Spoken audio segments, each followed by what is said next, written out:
Mental Health Awareness Month, which aligns with Asian American and Pacific Islander Heritage Month. So joining us today to discuss the unique mental health challenges facing Asian Americans is Jane Heon. Jane, thank you so much for waking up with us. I really appreciate your insight. Yeah, good morning, Maggie. Thanks so much for having me there. I'm really looking forward to our conversation. I am just happy to have this conversation with you because when it comes to mental health, there's a lot of stigma, especially with different cultures. Why is that? Yeah, well, I think, Asian Americans can sometimes be seen as kind of the model minority. And so there's a lot of assumptions that are being made about this community when the data actually shows something else. And the data shows that often they experience low rates of belonging and they're not fully feeling included and engaged in the workplace, which I think can lead to people feeling disengaged and mental health issues on the rise. Right. So what can managers do to make sure that all of their employees feel included and safe in their workplace?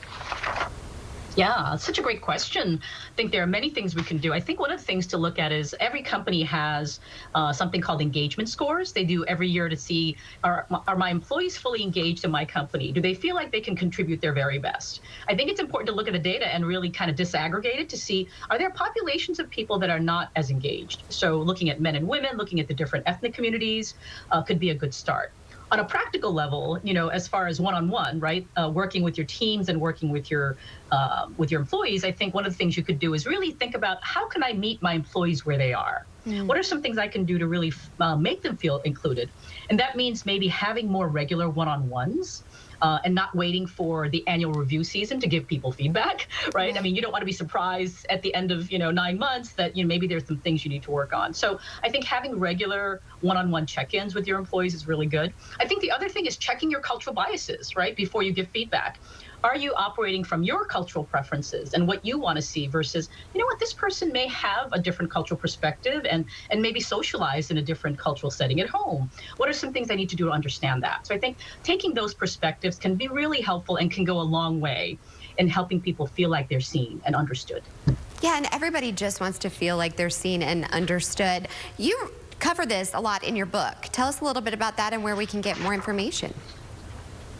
Absolutely. So my new book is called Leadership Toolkit for Asians, and it is a follow-up to my first book, which was written 19 years ago, called Breaking the Bamboo Ceiling.